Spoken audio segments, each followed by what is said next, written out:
Quisiera compartir en este martes santo la segunda reflexión de nuestros ejercicios de Cuaresma. Este día quisiera tomar el acontecimiento que vamos a vivir y a celebrar el próximo Viernes Santo, la pasión y la muerte del Señor Jesús por nuestra salvación. Quisiera, queridos hermanos, tomar como base el texto de la pasión de nuestro Señor Jesucristo según San Juan, que va a ser proclamada en el oficio de la adoración de la Santa Cruz el día Viernes Santo. Pero de manera muy especial, quisiera centrarme en este interrogatorio que Jesús tiene ante Poncio Pilato. En aquel momento, una autoridad puesta por el pueblo romano ante la provincia de Jerusalén que estaba bajo la autoridad del Imperio Romano. Todos nosotros, mis hermanos, conocemos que el proceso de Jesús fue un proceso que se fue llevando no solamente en estos días santos, sino que fue un proceso que fue evolucionando a lo largo de toda la vida de Jesús. Una persona como Jesús, una persona que habla tan abiertamente, que habla con la verdad, una persona que habla sin temor a quien lo escuche, una persona como el Señor que hace milagros que atentan tanto al Imperio Romano como a toda la estructura de fe del Templo de Jerusalén. Lógicamente que representa no solamente un peligro, sino representa todo lo contrario a lo que el pueblo judío ha vivido y todo lo que el Imperio Romano quiere extender en aquel tiempo por motivos políticos. Sin embargo, también conocemos que uno de los puntos fundamentales de la pasión y la muerte de Jesús es sin lugar a dudas la traición de su amigo Judas Iscariote, por medio de la venta de 30 monedas a los sumos sacerdotes. Pero conforme va avanzando este proceso, queridos hermanos, que nos presenta el Evangelio de San Juan, llega un punto en el que Jesús, en este recorrido que hace de la casa de Caifás a Poncio Pilatos, a Herodes, etcétera, etcétera, que hoy nuestra iglesia tan fielmente lo conoce en la piedad popular como la visita de las 7 casas, y que lo sigue realizando en la noche del Jueves Santo.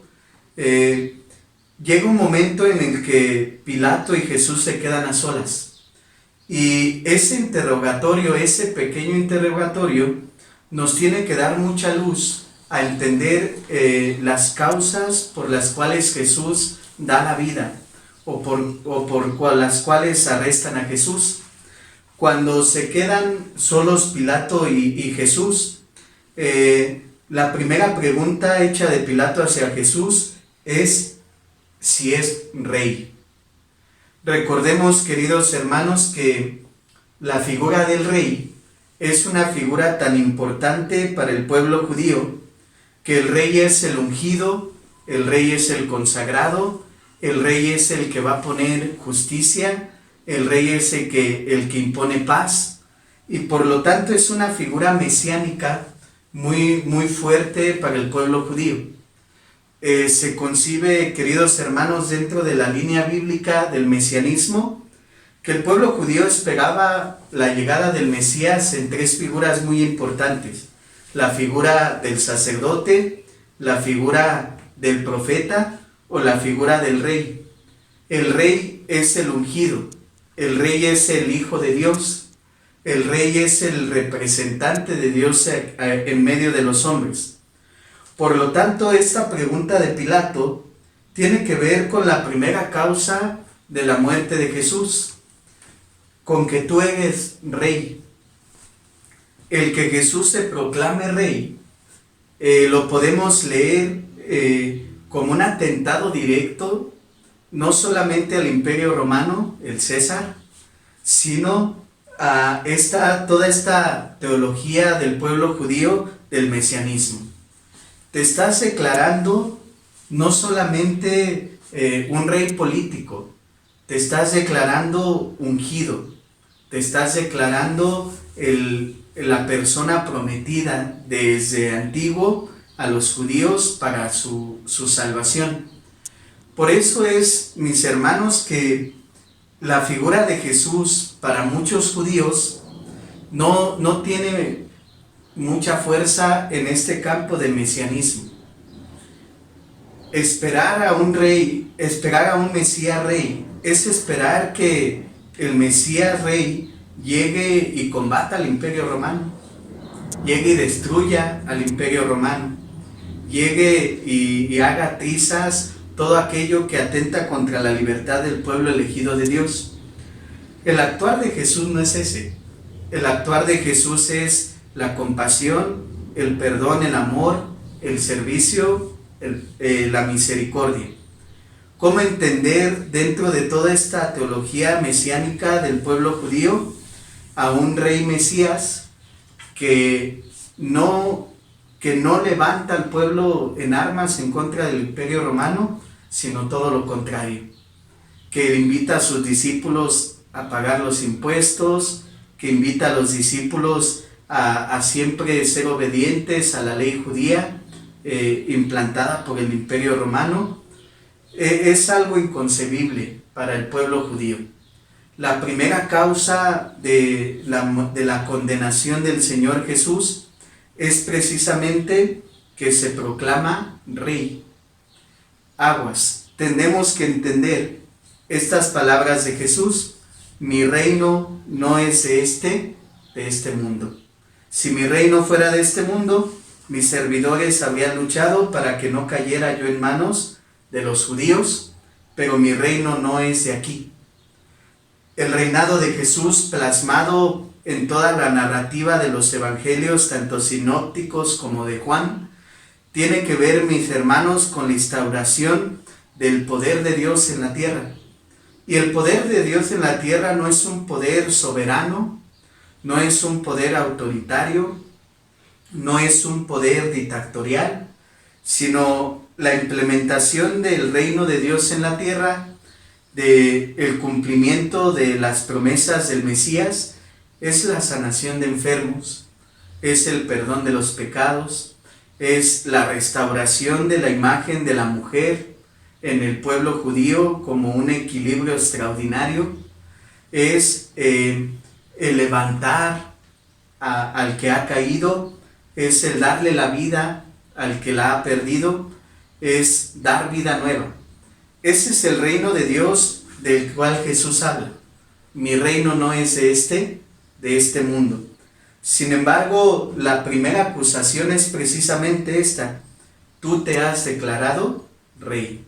Y si te has declarado rey, atentas contra el mesianismo regio del pueblo judío, como atentas contra la autoridad del César.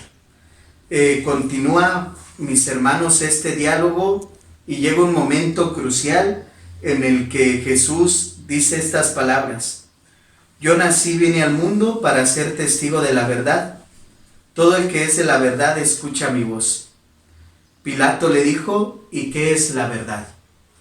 Fíjense qué curioso, queridos hermanos. El ser humano, por naturaleza, tiende siempre a buscar la verdad. Siempre. Esta pregunta de Pilato creo que encierra a toda la humanidad, todo nuestro anhelo, todo nuestro deseo de encontrarla. Pero es muy curioso porque cuando preguntamos qué es la verdad y cuando se nos da la respuesta, ya no la queremos escuchar. ¿Qué es la verdad? Pero Pilato ya no le da tiempo a Jesús de contestar qué es la verdad. Hoy nosotros sabemos, por medio de los evangelios, esta declaración de Jesús a sus discípulos: yo soy el camino, la verdad y la vida. Hablar de en verdad, queridos hermanos, o hablar de que Jesús nos invita a ser siempre personas que vivan en la verdad, implica que hagamos lo que tenemos que hacer, aunque eso nos cueste la propia vida. Vivir en verdad es predicar el Evangelio a pesar de que eso nos cueste nuestra propia vida. Eso es el centro de toda la vida de Jesús. Creo que en este interrogatorio que va avanzando poco a poco, podemos entender no solamente la persona de Jesús, su presencia, su actual, sino cuál es su misión esencial. Que todo hombre conozca la verdad. No una verdad, recordemos, queridos hermanos, no estamos hablando de ideologías filosóficas, no estamos hablando de verdades científicas, comprobables, sino estamos hablando de una verdad que supera todos los paradigmas de la mente y de la constitución del ser humano. La filosofía habla de ideologías de la verdad. Encontramos el relativismo, encontramos el empirismo, encontramos muchas ideologías de verdad. La verdad solamente es aquella que puedo comprobar. La verdad es solamente aquella que puedo ver. La verdad solamente radica en mí, desde mi punto de vista, desde mi experiencia. Sin embargo, la verdad que Jesús habla es una verdad que no depende ni de mi experiencia, ni de mi punto de vista, ni mucho menos de lo que toco o de lo que veo. La verdad de Jesús supera totalmente todo esto. ¿Qué es la verdad? Creo que es una pregunta que hoy en día tenemos que reflexionar. Querido hermano de ministerio, de comunidad, que vamos avanzando en este caminar de conocimiento y de experiencia en el Señor, ¿qué es la verdad? Todos tenemos el anhelo profundo de conocer qué es la verdad. El gran proyecto de salvación de Dios es esto, plasmado precisamente por el apóstol Pablo. Dios quiere que todos los hombres se salven y lleguen al conocimiento de la verdad. Repito, no caigamos en los errores, mis hermanos, de decir, es que esta es mi verdad, porque yo me siento cómodo con esto. Aunque eso que estemos viviendo esté en contra de la misma vida, acciones y predicación de Jesús. ¿Qué es la verdad? Vivimos en un mundo en donde todos pretendemos ser conocedores de la verdad. Vivimos en un mundo donde aparecen muchísimas ideologías, muchísimos, por lo tanto, estilos de vida, y todos, mis hermanos, parecieran ser buenos y parecieran ser los mejores. Sin embargo, para nosotros los cristianos solamente existe uno, que es la verdad, Jesús. Y si Jesús es la verdad, por lo tanto nuestra vida, nuestro pensamiento, tiene que estar siempre adecuado al pensamiento de Jesús y al pensamiento y a las obras de Jesús. De ahí que el cristiano siempre se tenga que esforzar en cambiar su vida al estilo del Señor Jesús.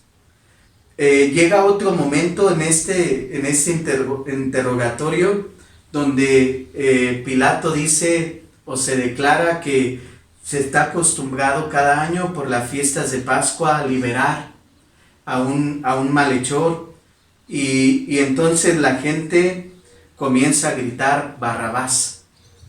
La figura de Barrabás, queridos hermanos, es una figura precisamente mesiánica de lo que hablábamos al inicio de esta reflexión. Barrabás es un hombre que había sido condenado por hacer varios enfrentamientos con soldados romanos, y este es exactamente lo que el judío espera de un Mesías. De hecho, Barrabás es una de las figuras mesiánicas muy fuertes. El simple nombre, Bar-Abá, ¿qué significa? Hijo del Padre. Barrabás, hijo del Padre, hijo de Dios, figura mesiánica. ¿Cuál es el modelo, cuál es el estilo de esta figura mesiánica de Barrabás? Precisamente la violencia, la toma de armas, el levantamiento del pueblo en contra de los judíos. Por eso un poco podemos entender por qué el pueblo judío pide la liberación de Barrabás y la condenación de Jesús. Ante Barrabás gritan, suéltanos a Barrabás, pero a Jesús le gritan, crucifícalo. El mesianismo de Jesús está anclado en la verdad de Dios. Y no entendemos a un Dios que sea vengativo, no entendemos a un Dios que violente, no entendemos a un Dios que mate, y no entendemos a un Dios que jamás nos va a invitar, mis hermanos, a levantarnos en armas para liberarnos con la bandera de la verdad. Por eso es importante y por eso quise tomar este episodio del diálogo y el encuentro entre Pilato y Jesús. Porque es bien fácil pensar queridos hermanos, y abanderarnos con una bandera de verdad, y bajo la verdad poder, pensando que la vamos a instaurar, por este tema de injusticia, por este tema de violencia, podemos pensar que vamos a acabar con la violencia con violencia, o vamos a acabar con la injusticia con injusticia. Y eso es la gran mentira de la humanidad. Nunca vamos a terminar la violencia con violencia. Jesús nos lo enseña. Ante el interrogatorio, Jesús hay ocasiones en que se queda callado, incluso cuando lo golpean. Así contestas al sumo sacerdote, lo bofetean, Jesús permanece callado. Testimonio de lo que Jesús predica. Cuando tu hermano te ofenda, cuando tu hermano te bofetee, pon la otra mejilla. Nunca bajo la bandera de verdad vamos a terminar ni con la violencia ni con la injusticia. ¿Cómo lo vamos a terminar? Como Jesús nos ha enseñado. Aceptar el camino que el Señor Jesús nos pone por medio de la cruz. Es aceptar, mis hermanos, que es el único camino para terminar con muchas cosas que quizá hoy en día se repiten a lo largo de la historia del ser humano. Sin embargo, quiero llegar al clima de esta reflexión, donde Pilato manda, antes de la crucifixión, Pilato manda castigar a Jesús. Pilato lo manda a que lo golpeen en el pretorio. Cuando Jesús sale de este castigo, las palabras que pronuncia Pilato son Ecce homo, es decir, aquí está el hombre. ¿Cuál es la imagen de la presentación del ser humano ante una autoridad como Pilato? La presentación, aquí está el hombre, es un hombre golpeado, es un hombre ensangrentado, es un hombre dolido, y es un hombre que va a emprender su caminar hacia la muerte. Aquí está el hombre. Quisiera invitarles en este día, queridos hermanos, a que ahí en sus casas, todos tenemos la imagen de un crucifijo. Que la tomes en tus manos y que solamente la observemos. Y cuando la observes, recordemos estas palabras de Pilato. Aquí está el hombre, aquí está la humanidad dolida, la humanidad ensangrentada, la humanidad sufriente, la humanidad agonizante. ¿Por qué? Por injusticias, por violencias, por falsas concepciones. Qué extraordinaria declaración de Pilato. Aquí está el hombre. Aquí está el hombre que día con día sufre, que día con día llora y que día con día carga con todo el peso, queridos hermanos, de tantas injusticias, de tanto dolor, de tanto sufrimiento. La presentación de Jesús ante el pueblo que aclama con pasión, con efervescencia, crucifícalo, no nos habla más que de una cosa, Creo que al ser humano, mis hermanos, le encanta ver que el ser humano sufra, que el ser humano esté ensangrentado. La muerte de Jesús fue todo un espectáculo. La muerte de Jesús sirvió para calmar la conciencia de Caifás. La muerte de Jesús sirvió de entretenimiento para los soldados. La muerte de Jesús sirvió para que todo el pueblo se reuniera y se mofara de él, lo escupiera, lo pateara. Y hoy en día pasa exactamente lo mismo. Si nosotros vemos la celebración de la Semana Santa, ¿cuánta gente ve la Semana Santa, queridos hermanos, como un espectáculo? Y por supuesto que la muerte de una persona inocente jamás tiene que ser un espectáculo, jamás tiene que ser un motivo de entretenimiento y de diversión, sino un motivo de profundo dolor y de profunda reflexión. ¿Hacia dónde estamos dirigiendo la humanidad? Cuando aún en día todavía nos alegramos de ver al maestro ensangrentado y lo seguimos viendo como un espectáculo y nos seguimos divirtiendo de la muerte del inocente e inclusive seguimos haciendo negocio con la muerte del inocente. ¿Cuántas personas negocian con el dolor humano? ¿Cuántas personas se enriquecen bajo el sufrimiento y bajo el dolor de la otra persona?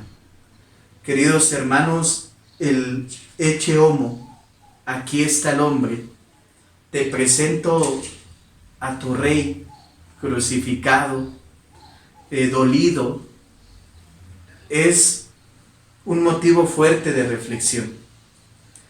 Muchos dirán que el Viernes Santo la Iglesia celebra a un fracasado, a Jesús fracasado.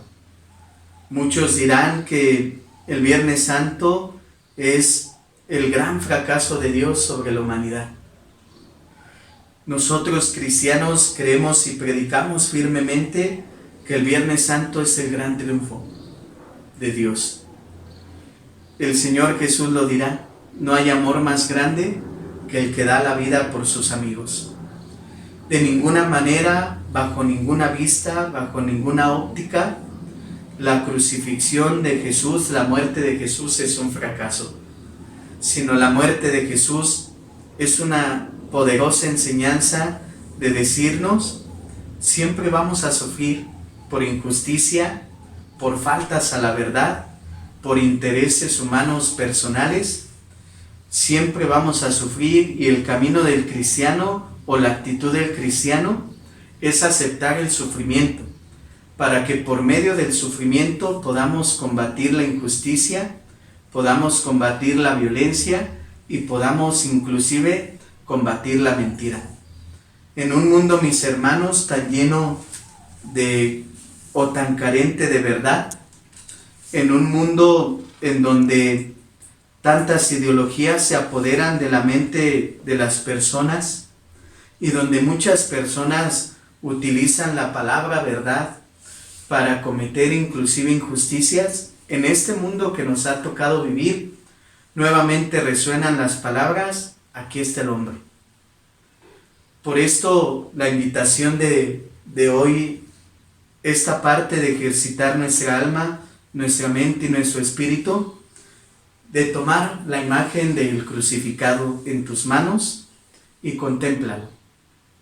Ahí está el hombre, ahí está la humanidad que hoy en día está sufriendo, que hoy en día está dolida, está ensangrentada. Ahí está esa humanidad. Y delante de Jesús, mis hermanos, contémplalo, velo, cierra tus ojos y que suene esta pregunta: ¿qué es la verdad? Evidentemente falta la otra causa de la muerte de Jesús. No solamente es que Jesús se proclama rey, sino también es que Jesús se hace llamar a sí mismo el Hijo de Dios. Por lo tanto, en la muerte de Jesús hay dos causas muy importantes, una política y una religiosa. La política es Jesús es rey, la religiosa es Jesús es Hijo de Dios. Por lo tanto, es Dios mismo, Dios mismo. ¿Qué es la verdad? ¿Quién es la verdad? Para ti, cristiano, en estos tiempos, para cada uno de nosotros que caminamos en el conocimiento de Dios y en la experiencia de Jesús día con día, ¿qué es la verdad? En ese Cristo que contemplas en tus manos, ve reflejada a tantas personas que sufren por injusticias, inclusive propias.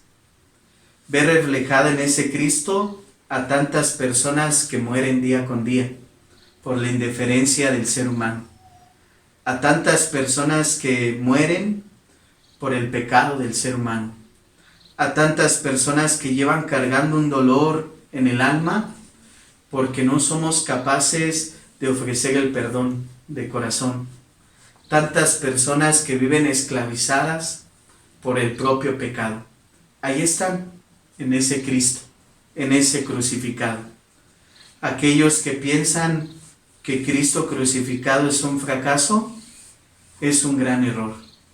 Cristo crucificado es el gran triunfo sobre el pecado, sobre la injusticia, sobre la muerte, sobre todo esto que humanamente aún seguimos viviendo.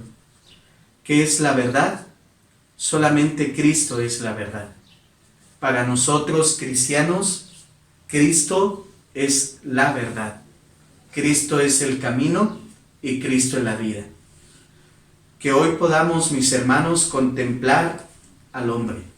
Como ayer el profeta Isaías también nos hacía la invitación, mira a mi siervo, mira a mi hijo en quien me complazco, el hijo amado de Dios, la complacencia de Dios en el sufrimiento y en el dolor. Pidamos ante Cristo crucificado por todas las personas que sufren por las injusticias, por todas las personas que mueren por las injusticias, por todas las personas que se lavan las manos ante las injusticias, por todas las personas que buscan la verdad, pero que cuando se les da la respuesta, entonces ya no dicen nada, como Pilato, se quedan callados. Porque la verdad, mis hermanos, nos compromete, y una respuesta de esta, como la de Jesús ante qué es la verdad, lógicamente que a muchos nos puede espantar, a muchos nos puede dar miedo. Que los cristianos no nos dispersemos, que los cristianos no nos entre el miedo al saber que la verdad es Jesús y que Jesús nos invita a imitarlo en sus palabras, en sus acciones, aunque esas palabras y esas acciones nos lleven a entregar la vida, nos lleven a derramar nuestra sangre. Este día, martes santo, ejercitemos nuestra alma ante el crucificado, ante la imagen de aquí está el hombre. Preguntémonos qué es la verdad y preguntémonos, queridos hermanos, cómo estamos aprovechando el gran sacrificio de amor de Cristo por cada uno de nosotros. Dios los bendiga a todos, tengan un excelente día, compartan esta reflexión con sus vecinos, con sus amigos, y nos vemos el día de mañana para hablar de este tema de la nueva vida y de la resurrección en Cristo Jesús. Tengan un excelente día, que Dios los acompañe siempre.